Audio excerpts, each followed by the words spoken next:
Santo, santo, santo, santo, santo, santo, santo é o Senhor poderoso, digno de toda honra, digno de toda glória e de receber hoje o louvor.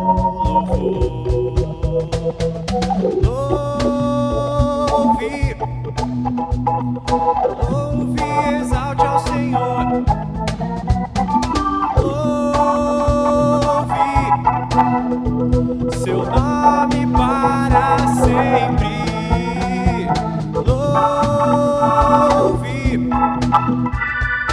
Louve, exalte ao Senhor. Louve seu nome para sempre.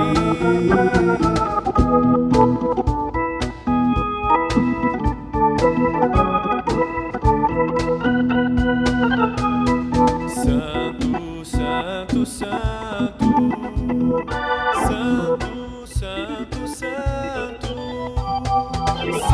é o Senhor poderoso,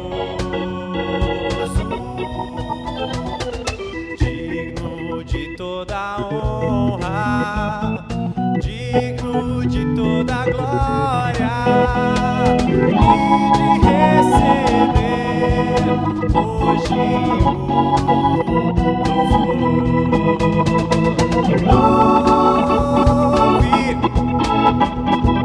Louve, exalte ao Senhor. Louve seu nome para sempre.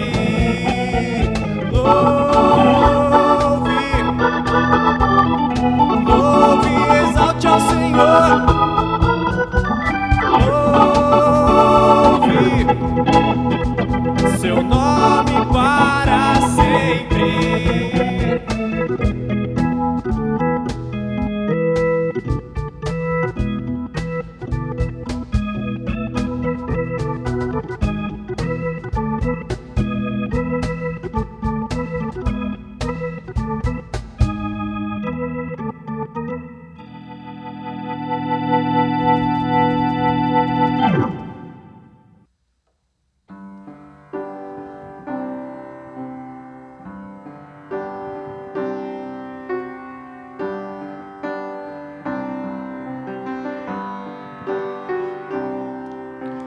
Quem tem posto a mão no arado não pode mais olhar atrás, pois quem no arado põe a mão, trabalho certo e perto tem serviço e profissão. Lança a semente, espalha pelo chão,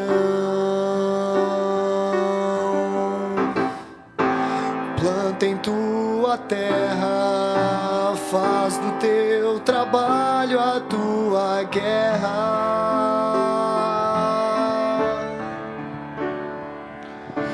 Quem em Cristo põe a vida não pode mais olhar atrás,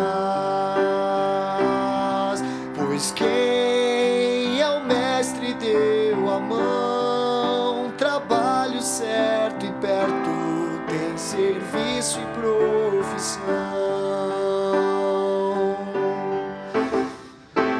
Prega a palavra, ensina ao teu redor,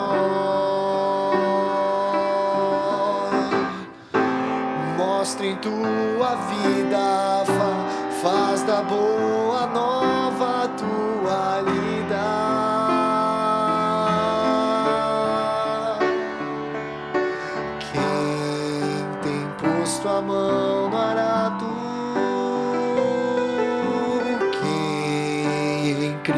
põe a vida. Quem tem posto a mão no arado, quem em Cristo põe a vida.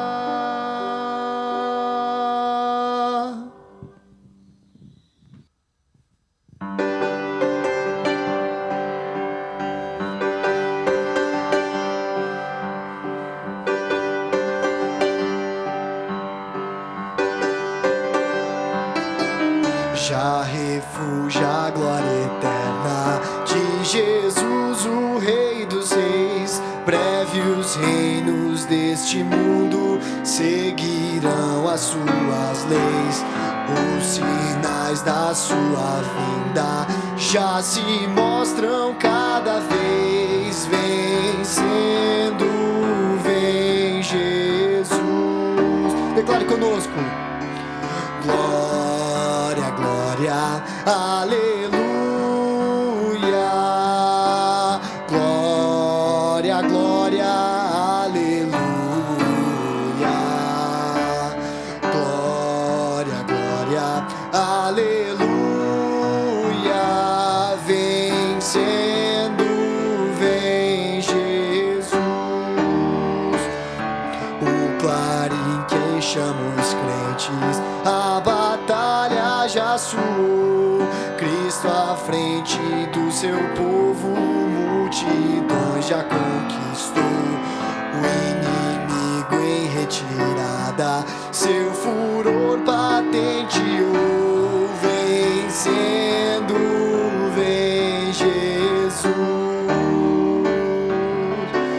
Glória, glória, aleluia. Glória, glória, aleluia. Glória, glória, aleluia. Vencendo, vem Jesus. Eis que em glória refulgente sobre as nuvens descerá, e as nações e os reis da terra com poder governará. Sim, em paz e santidade toda a terra regerá. Vencendo, vem Jesus. Glória, glória, aleluia. Glória, glória, aleluia. Glória, glória, aleluia. Vencendo, vem Jesus. Última estrofe. E por fim entronizado, as nações há de julgar, todos grandes e pequenos o juiz hão de encarar. E os remidos triunfantes em fulgor hão de cantar. Vencendo, vem Jesus. Glória, glória, glória, aleluia. Glória, glória, aleluia. Glória, glória, aleluia. Vencendo, vem Jesus.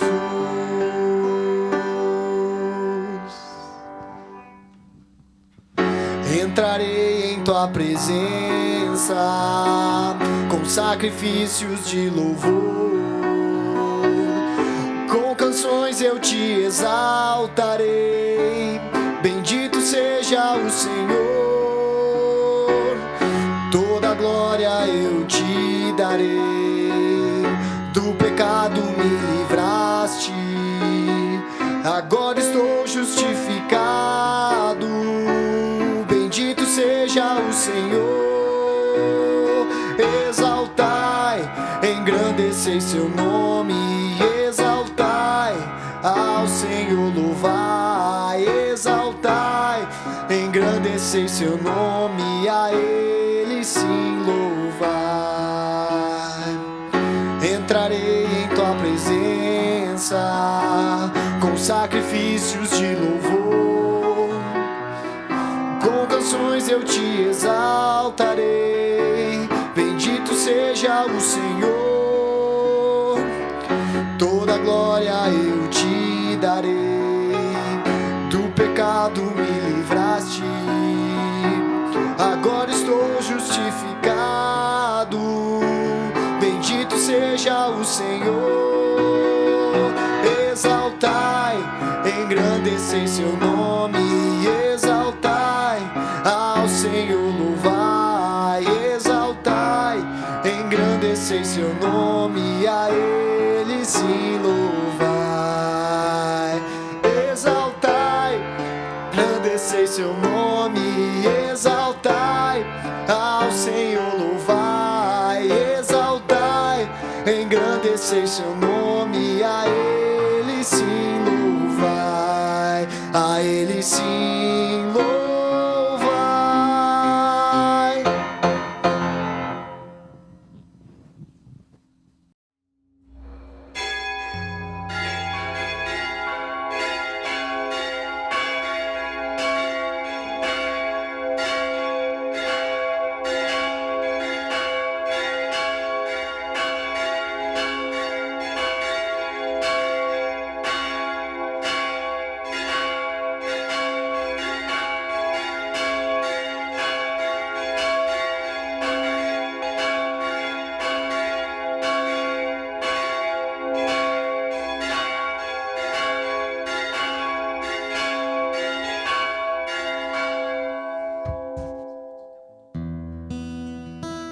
Bom dia, amados. Mais uma vez reunidos hoje, domingo, dia 24 de janeiro de 2021. E é com grande alegria que queremos mais uma vez celebrar culto ao nosso Deus, que é Pai, Filho e Espírito Santo. Eu quero acolher a todos aqui nesta manhã, neste nosso culto, com a palavra de Jesus, a respeito de Jesus, que inclui uma fala dele, tendo em vista que hoje no calendário da igreja nós temos o terceiro domingo de Epifania, de revelação daquele que é a luz do mundo, Deus entre nós, Emmanuel, que nasceu nessa terra, encarnado em nossa realidade para morrer em nosso lugar. Depois que João foi preso, Marcos 1, 14 e 15, depois que João foi preso, Jesus foi para a Galileia, lá no norte, proclamando as boas novas de Deus, o Evangelho de Deus, a boa notícia de Deus. O tempo é chegado, diz Jesus. O reino de Deus está próximo. Arrependam-se e creiam nas boas novas. Arrependam-se e creiam no Evangelho. Evangelho que é a pessoa de Jesus e a sua obra na cruz. Jesus começa a falar desse reino, proclamar esse reino que está entre nós, na sua pessoa, que visita nossa terra e realidade na sua pessoa. Isso implica que ali onde o Senhor está, o que Ele diz, o que Ele faz, a sua presença é manifestação já visível do reino, do governo de Deus sobre nós, pessoas humanas. E este mesmo Evangelho, Cristo Jesus, segue sendo anunciado hoje. Também aqui queremos anunciar esse Evangelho. Com essa mesma perspectiva, com esse mesmo convite. Creiam neste Evangelho. Creiam no Cristo de Deus, Salvador e Senhor deste mundo, que veio para nos salvar, para isso dando a sua vida. Creiam e nós teremos nele vida nova, eterna, abundante. Quero convidá-los assim como estamos aí na sua casa. Se você também quer se colocar de joelhos, fica à vontade. Queremos buscar a presença do Senhor em oração. Querido e amado Senhor, mais uma vez queremos te agradecer pela oportunidade do reencontro em culto neste domingo de manhã. Nós, Senhor, celebramos e com alegria e gratidão no coração, celebramos o Teu nome eterno e santo. Celebramos a Tua salvação em Cristo Jesus. Celebramos que já podemos integrar este Teu reino, arrependendo-nos do nosso pecado, crendo no Salvador que é Jesus, que o Seu sangue vertido na cruz traz perdão, paga a nossa dívida. Senhor, obrigado por essa grande oportunidade que continua aí estendida a todos nós. Ainda vivemos num tempo de graça, tempo em que a Tua misericórdia está acessível a todos aqueles que Te buscam de todo o coração. Assim também queremos nesta manhã celebrar, Te adorar, cantar louvores, expressar nossa gratidão e também a nossa dependência do Senhor. Por isso, fala-nos por meio da Tua palavra, através dos cânticos, da oração. Senhor, que seja um tempo em que Tu ministras as nossas vidas de forma renovada, nova, para que vivamos segundo o Teu querer em todo o nosso viver. Isso nós Te pedimos e desde já agradecemos pelo que Tens preparado para nós. Em nome de Jesus. Amém.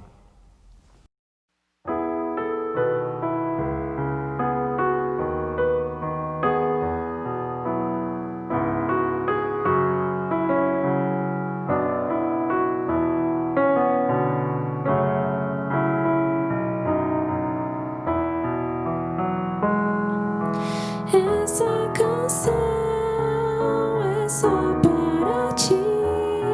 Tu és o motivo primeiro do meu louvor, da adoração, do meu amor mais sincero.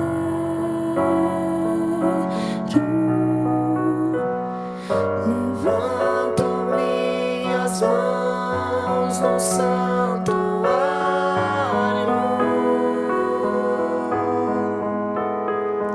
elevo minha voz para cantar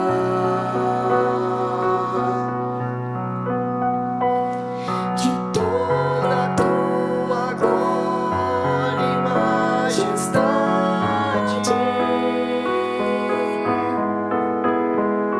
e graça que me fazem declarar: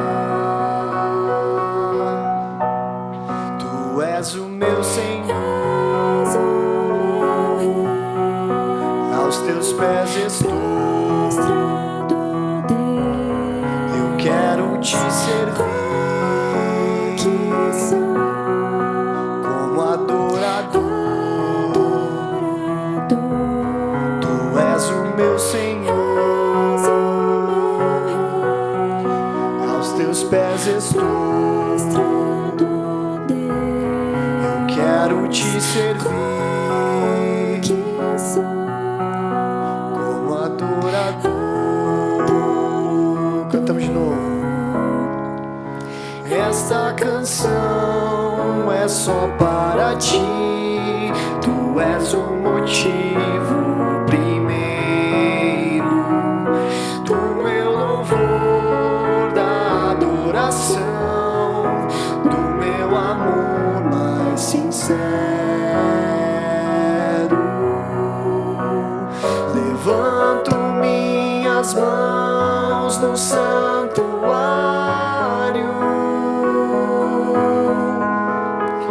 elevo minha voz para cantar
Dentro do espaço de culto,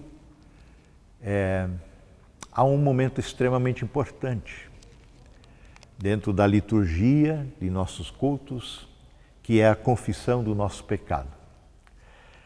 Nós somos conclamados a fazer isso pela Bíblia afora. E João fala de maneira especial sobre isso no primeiro capítulo da sua carta, da primeira carta, que nós precisamos confessar o nosso pecado, porque se dissermos que não temos pecado nenhum, fazemos de Deus um mentiroso, diz ele. Porque a Bíblia e a palavra de Deus, o próprio Espírito de Deus tem revelado em nosso coração aquilo que não está de acordo com o que o Senhor quer e espera de nós. E a gente sabe que há muita coisa em desacordo. E nós temos essa oportunidade de, mais uma vez, também confessar o nosso pecado. Convido para orarmos. Senhor querido, também agora, por meio do Teu Espírito Santo, revela com clareza a nós tudo aquilo que em nossa vida, em nosso viver, que em nossos pensamentos, em nossas atitudes, não está de acordo com a Tua vontade perfeita, santa, pura, soberana. Senhor, nós reconhecemos que também o pecado deixa e deixou suas marcas em nós. Senhor, nós te agradecemos que nós temos essa liberdade e a possibilidade de te confessar todo o nosso pecado. Certos de que o Senhor inclina para nós o seu ouvido. E o Senhor responde à nossa oração, o nosso clamor, estendendo o teu perdão na pessoa de Jesus, na sua obra na cruz, sangue vertido exatamente para isso. Purifica-nos, Senhor, renova em nosso coração a tua presença através do teu Santo Espírito. Assim nós pedimos, clamamos, tem misericórdia de nós, Senhor. Em nome de Jesus. Amém. E quero deixar essa conhecida palavra mais uma vez conosco, falando lá de João, da sua carta, porque se confessarmos os nossos pecados, Ele, o Senhor, é fiel e justo para nos perdoar os pecados e nos purificar de toda injustiça. Com essa certeza, nós podemos seguir com a vida, nada mais nos oprimindo, nenhum sentimento de culpa, porque o Senhor perdoa plenamente o nosso pecado. Boa notícia esta é a essência do Evangelho que temos em Cristo. Amém.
esperançoso, vivo na luz, pela bondade do meu Jesus. Canta minha alma, canta ao Senhor, bem-vindo sempre, bem te louvor. Canta minha alma, canta ao Senhor, bem-vindo sempre. Em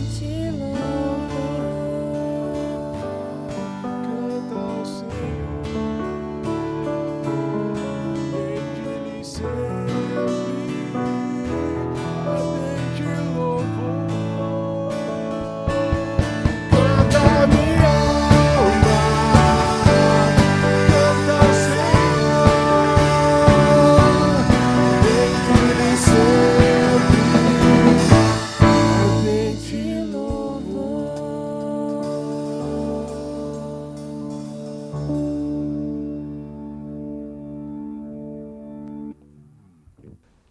Bem, gente, o Natal já passou. A luz de Deus veio ao mundo em Cristo Jesus.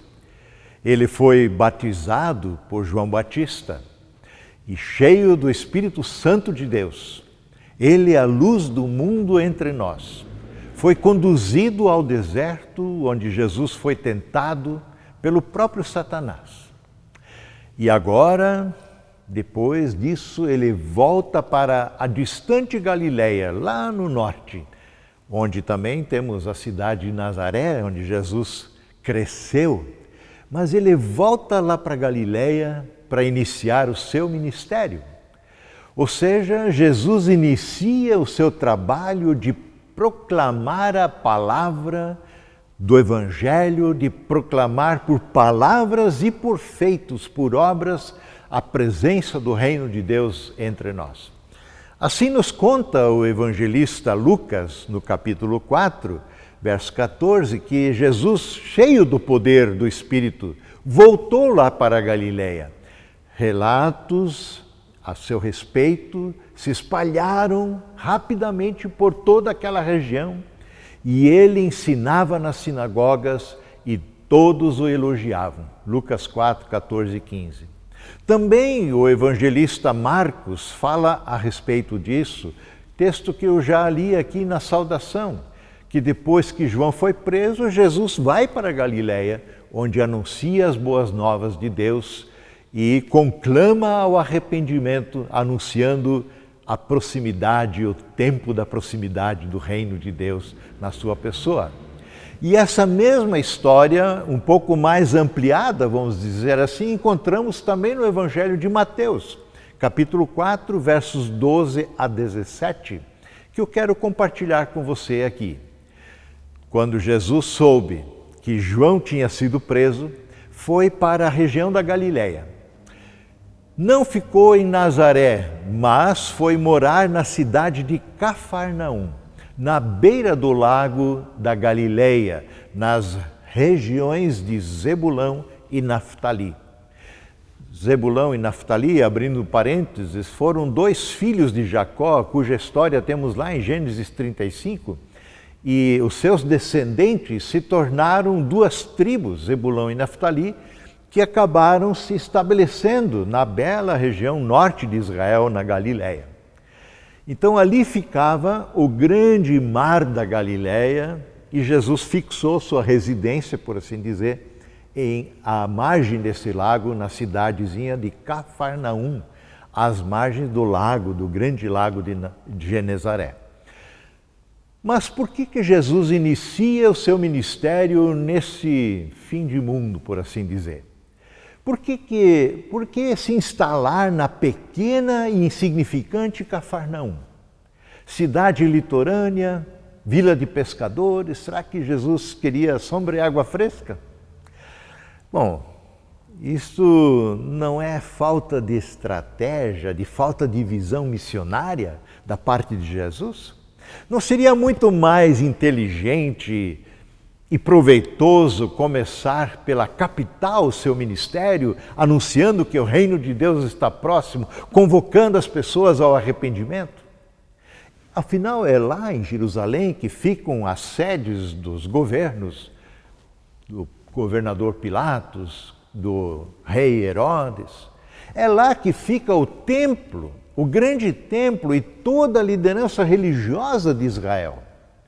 É para lá que se dirigem as pessoas de todos os cantos do mundo e de todos os cantos de Israel para celebrar culto ao Senhor.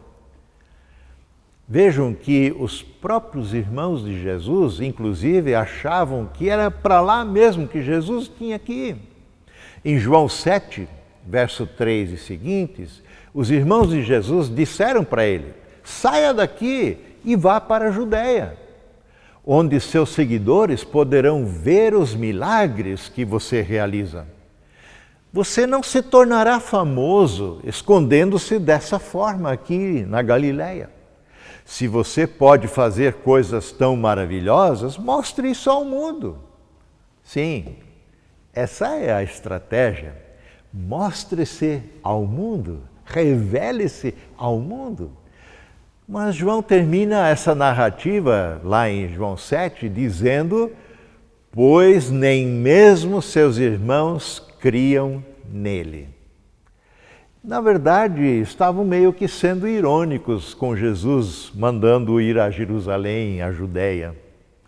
Se você tem um produto bom para vender, você vai procurar vendê-lo nos grandes centros, onde existe povo. Se você tem uma mensagem boa para entregar, uma boa nova para anunciar, você se dirige para onde estão as aglomerações de pessoas.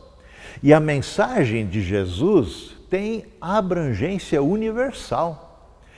Quando o anjo apareceu aos pastores lá em Belém, no seu nascimento, eles disseram, os anjos: não tenha medo aos pastores, trago boas notícias que darão grande alegria a todo o povo. Hoje em Belém, a cidade de Davi, nasceu o Salvador, que é Cristo o Senhor. Lucas 2, verso 10 seguinte. Mas então por que Jesus insiste em permanecer lá na longínqua Galileia, nos confins de Zebulão e Naftali, como diz Mateus? Havia um motivo pragmático, vamos dizer assim, prático, lógico, a sua sobrevivência. João 7, verso 1, diz que Jesus viajou pela Galileia, queria ficar longe da Judéia, onde os líderes judeus planejavam a sua morte. Não era tempo de morrer ainda. Mas Jesus não veio exatamente para morrer por nós. Ele estaria, nesse caso, fugindo do seu chamado de ser o Cordeiro de Deus que entrega a sua vida pelo pecado do mundo? Não. Como diz Eclesiastes, capítulo 3, tudo tem o seu tempo determinado. E há tempo para todo propósito debaixo do céu. Há tempo de nascer, há tempo de morrer. Há tempo de plantar, há tempo de arrancar o que se plantou, e assim Eclesiastes segue. E Jesus faz todas as coisas dentro do tempo de Deus. Sua vinda ao mundo cumpre perfeitamente o propósito de Deus para a nossa salvação. Mas quando chegou o tempo certo, Deus enviou seu Filho, nascido de uma mulher e nascido sob a lei, diz o Evangelho, diz Paulo, aliás, em Gálatas 4.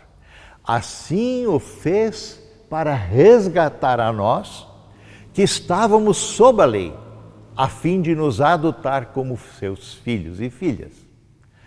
Assim também aqui em João 7, Jesus responde aos seus irmãos incrédulos, que lhe diziam para ir a Jerusalém, porque lá era o lugar de ele aparecer ao mundo.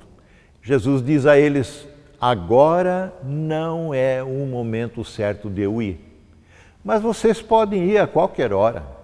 O mundo não pode odiar vocês, mas a mim o mundo odeia, porque eu o acuso de fazer o mal. Eu denuncio o pecado e as pessoas não gostam disso. Vão vocês, diz Jesus aos seus irmãos. Eu ainda não irei a essa festa, pois meu tempo ainda não chegou. Tendo dito isso, permaneceu lá na Galileia. João 7, 6-9. Buscamos também nós andar no tempo de Deus, no tempo certo de Deus, em todas as coisas na nossa vida? Ou agimos por conta própria, decidimos quando fazer, o que fazer, sem buscar a direção de Deus, o propósito de Deus, o tempo de Deus? Planejamos, executamos as coisas sem sequer buscar a sua direção, sem sequer perguntar a Ele. E depois ainda exigimos que o Senhor nos abençoe quando os nossos projetos de vida não dão certo, não é? Também nisso Jesus é o exemplo. Ainda que a lógica dos homens apontasse para Jerusalém como lugar ideal para exercer o seu ministério, Jesus sabia que, ao contrário, seu lugar agora era na Galileia, lá nos confins de Zebulão e Naftali, segundo Mateus, no verso 13. Então, é lá na Galileia, naquela escuridão espiritual, de um povo sem fé, sem esperança, esquecido por todos, mas não esquecido por Deus, era lá que Jesus deveria estar. E é exatamente para esta região que Jesus se dirige e exerce o seu ministério, começa o seu ministério. E havia uma razão muito boa para isso. Mateus nos apresenta a justificativa citando o profeta Isaías. Eu retomo a leitura ali no verso 13. Saindo de Nazaré, Jesus mudou-se para Cafarnaum, junto ao mar da Galileia, na região de Zebulão e Naftali. Cumpriu-se desse modo o que foi dito por meio do profeta Isaías, escreve Mateus. E agora ele cita o texto de Isaías, capítulo 9, verso 1 e seguintes. Na terra de Zebulão e Naftali, junto ao mar, além do rio Jordão, na Galileia, onde vivem tantos gentios, pagãos, o povo que vivia na escuridão viu uma grande luz. E sobre os que viviam na terra onde a morte lança sua sombra, uma luz brilhou. Mas como pode isso? Essa gente está totalmente afastada de Deus. São considerados pagãos, Galileia dos gentios, pelos seus conterrâneos lá do sul, tão religiosos. Esse tipo de gente merece a presença do Senhor e Salvador de Jesus? Eles não mereceriam muito antes, quem sabe, o juízo de Deus, o castigo de Deus? Quando falamos em evangelizar, anunciar o Evangelho, que tipo de pessoas você tem em mente para alcançar? Que tipo de pessoas pensamos em trazer para o convívio da igreja, trazer para Cristo? Pessoas tão boas como nós, não é? Ah, se todos fossem como nós. Sabem, normalmente as pessoas boas, entre aspas, justas, corretas, de moral ilibada, costumam rejeitar o convite para aceitar a Jesus como seu Senhor e Salvador. Elas pensam e acham que não precisam do Salvador. Elas são tão boas. Muito menos que elas precisam de um Senhor a lhes dizer o que devem fazer da vida. Isso já foi assim no tempo de Jesus, no tempo dos apóstolos e por toda a história da igreja. Certo dia, andando por Cafarnaum, Jesus encontra Mateus, que também o nome dele é Levi, sentado na coletoria. Ele era cobrador de impostos, portanto um publicano. E publicanos era sinônimo de pecador de marca maior. E Jesus chama esse Mateus, autor do Evangelho, Mateus, Levi, segue-me. E Mateus deixa tudo e segue a Jesus. Mateus aceitou o convite, deixou tudo para trás e seguiu a Cristo. Jesus então foi até a casa desse Mateus, onde se reuniram muitos publicanos, pecadores, para uma refeição. Os fariseus, os religiosos, gente que se considera justa, reta, religiosamente falando, essa gente boa, correta, perguntam aos discípulos de Jesus: vem cá, por que o mestre de vocês come com esses cobradores de impostos, esses publicanos e pecadores? Jesus ouviu o que eles disseram e Jesus responde: as pessoas saudáveis não precisam de médico, mas sim os doentes. E aí ele acrescenta: agora vão e aprendam o que significa essa passagem das Escrituras. Ele cita o Antigo Testamento: quero que demonstrem misericórdia e não que ofereçam sacrifício religioso. Pois não vim para chamar os justos ao arrependimento, mas sim os pecadores. E é exatamente isso que Jesus passou a fazer em toda aquela região da Galileia. Seguimos lá em Mateus 4, agora o verso 17. Daí em diante, Jesus começou a anunciar a sua mensagem.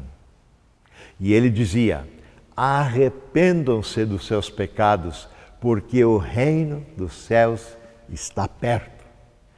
A mensagem de Jesus não é um amontoado de promessas de felicidade imediata.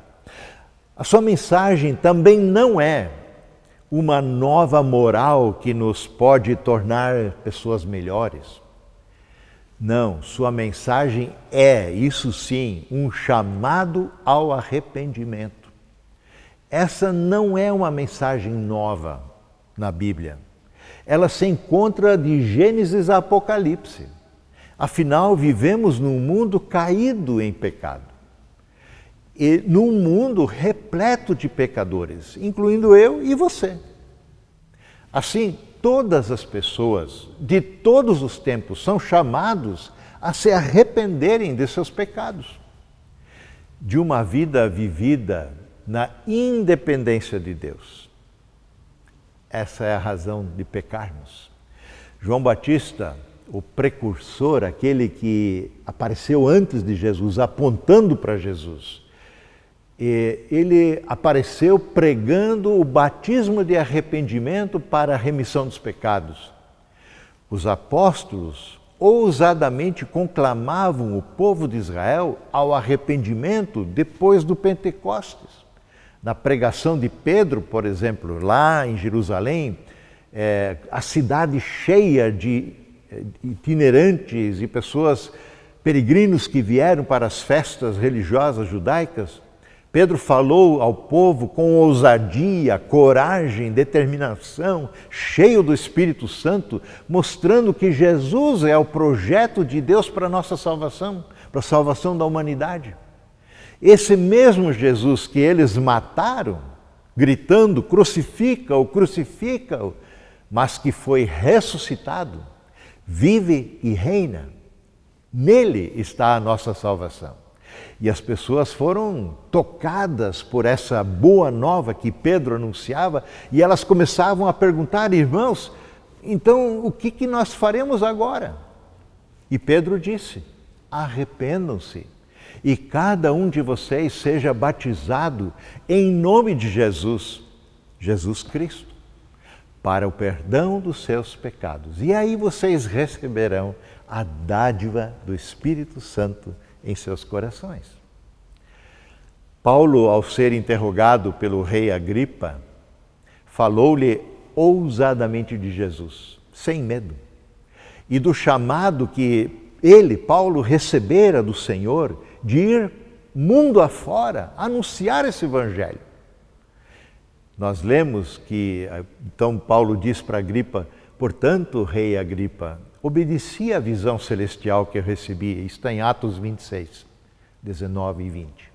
Anunciei a mensagem primeiro em Damasco, depois em Jerusalém e em toda a Judéia e também aos gentios. aos pagãos, não judeus, dizendo que todos devem arrepender-se, voltar-se para Deus e mostrar por meio de suas boas obras que mudaram de rumo, mudaram de vida em Cristo, por causa de Cristo.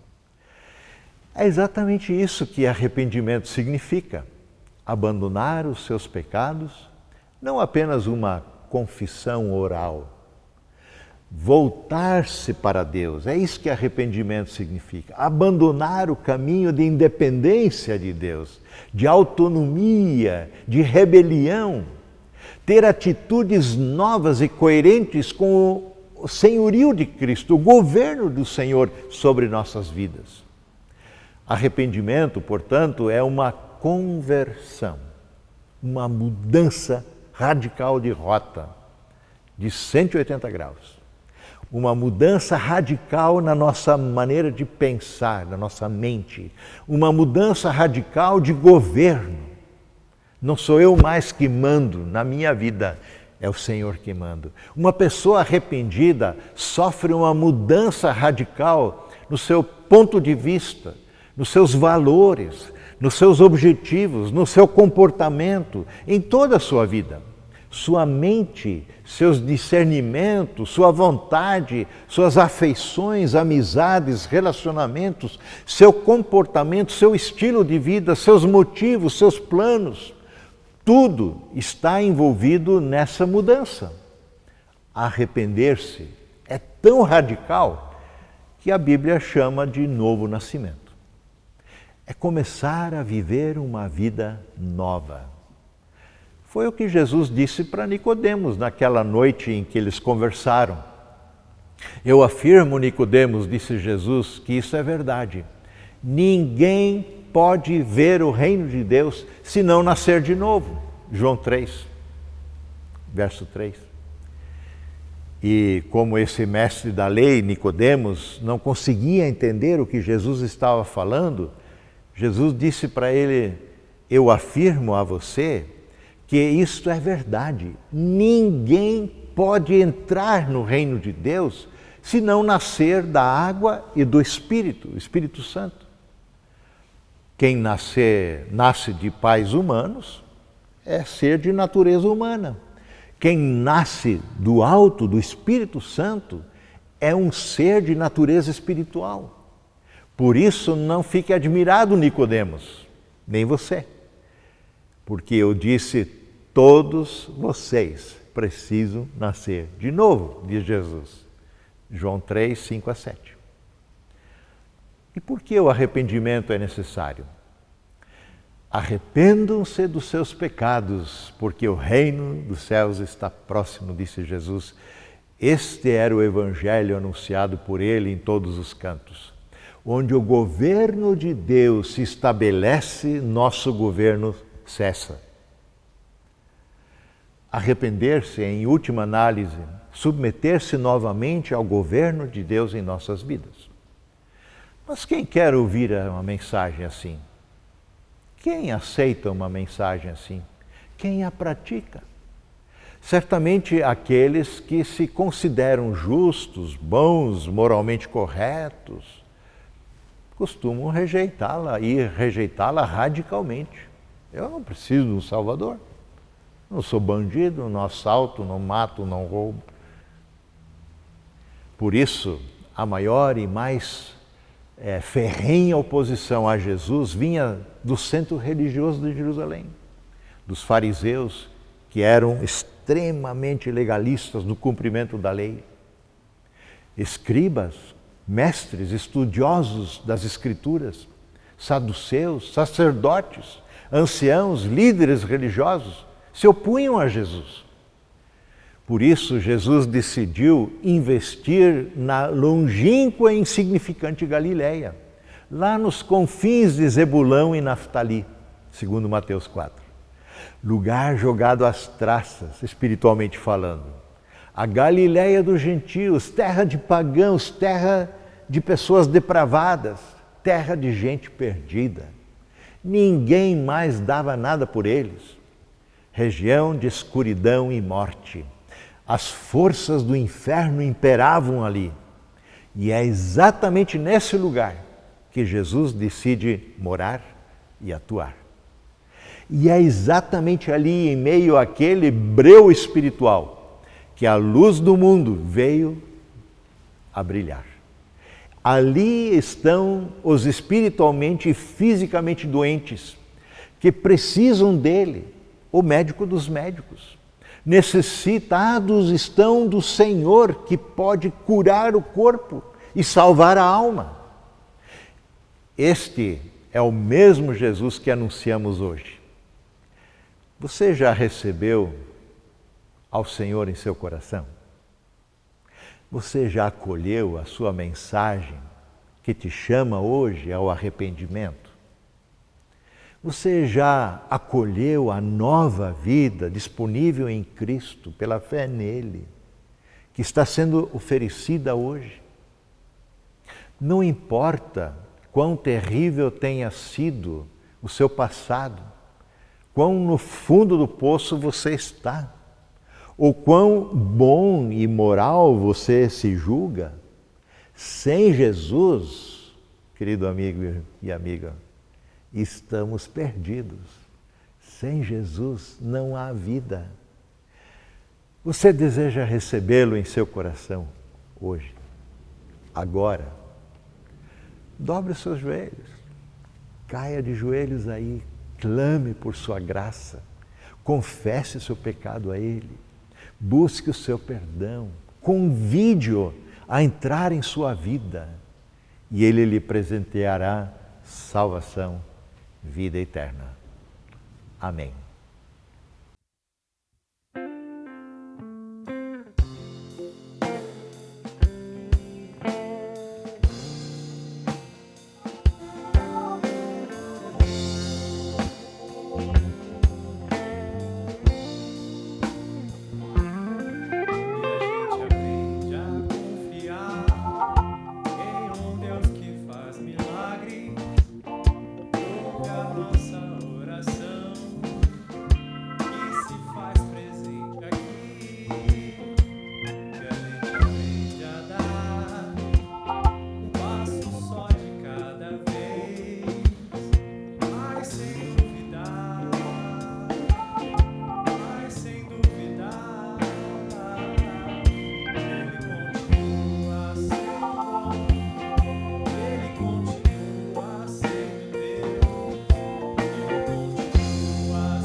Chegamos ao final de mais um culto e é sempre motivo de grande alegria ouvir a palavra do Senhor, esse maravilhoso Evangelho que oferece a nós oportunidade de vida, vida nova em Cristo.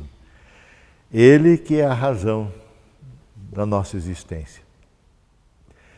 Eu quero convidar a você ainda a encerrarmos esse tempo de culto com uma palavra de oração. Querido e amado Senhor, nos alegramos que Tu vieste a esse mundo, nasceste entre nós, te tornaste gente semelhante a nós, absolutamente semelhante, tentado a nossa semelhança em todas as coisas, contudo não pecaste. Tiveste uma vida pura diante dos olhos de Deus, sem brecha para repreensão nenhuma. E por isso, Senhor, a Tua obra na cruz, Tua morte na cruz, expressão maior do Teu amor por nós, foi aceita pelo Pai como pagamento suficiente pelo nosso pecado, pelo meu, pelo teu, pelo pecado deste mundo. Por isso, esse Evangelho que Jesus veio anunciar conclama ao arrependimento. Senhor, ouve de maneira especial a oração de todo aquele que talvez agora está aí em sua casa, de joelhos dobrados, um coração quebrantado e clamando por Tua graça. Estende, Senhor, a Tua mão de poder. Liberta, perdoa, cura, salva. Vem fazer morada no seu coração, em nossos corações, através do Teu Santo Espírito. Senhor, nós queremos, de forma renovada, à luz dessa Tua palavra que ouvimos hoje, desse Teu Evangelho maravilhoso, render nossa vida de forma renovada a Ti. Acompanha-nos nessa nova semana. Queremos andar como servos humildes, servos que, por alegria e gratidão, andam no Teu querer, buscam a Tua vontade, adoram e servem com o coração cheio, repleto do Teu amor, da Tua graça. Senhor, nós também seguimos intercedendo por todos aqueles que passam também necessidades à nossa volta. Dá-nos, Senhor, olhos claros, que se abrem para a realidade e a necessidade daqueles que estão perto de nós, do nosso próximo. Perdoa-nos, Senhor, se temos, quem sabe, tentado nos esquivar, tentado nos justificar para não fazer nada. Mas o Teu amor é que nos constrange a nos disponibilizarmos para servir aquele que precisa de nós. Do nosso gesto de carinho, de amor, de graça, de misericórdia, de assistência na sua necessidade específica, de orarmos, de intercedermos. Senhor, nós pedimos por aqueles que estão enfermos, quem sabe em UTIs, em hospitais, sofrendo debaixo de doenças terríveis, mortais muitas vezes. Senhor, estende a Tua mão de graça sobre cada uma dessas pessoas. O tempo é Teu, o momento é Teu. Oportuniza que também nessas horas e circunstâncias as pessoas possam conhecer o Teu Evangelho, possam conhecer o Teu amor e se agarrar em Cristo Jesus. Lembramos e continuamos a interceder pelas equipes médicas, enfermeiras, pessoal que trabalha na frente da saúde pública ou privada mesmo, Senhor, dá um coração generoso, um coração que, apesar do cansaço muitas vezes, ainda tem alegria e disposição para cumprir com esse seu chamamento de ajudar aqueles que precisam. E também, Senhor, nós queremos tudo mais colocar na Tua presença, orando juntos a oração que o Senhor mesmo nos ensinou. Pai nosso que estás no céu, santificado seja o Teu nome. Venha o Teu reino, seja feita a Tua vontade, assim na terra como no céu. O pão nosso de cada dia nos dá hoje e perdoa-nos as nossas dívidas, assim como nós também perdoamos aos nossos devedores. E não nos deixes cair em tentação, mas livra-nos do mal, pois Teu é o reino, o poder e a glória para sempre. Amém. E o Senhor te abençoe e te guarde. O Senhor faça resplandecer o seu rosto sobre ti e tenha misericórdia de ti. O Senhor sobre ti levante o seu rosto, sua face e te conceda a sua paz.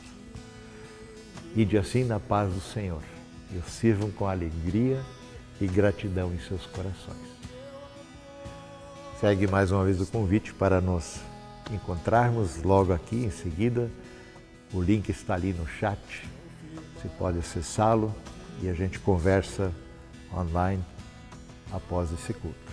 Um ótimo domingo, bom final de semana ainda, uma boa semana de trabalho e afazeres servindo ao Senhor com alegria. Amém. Estão virados do Senhor.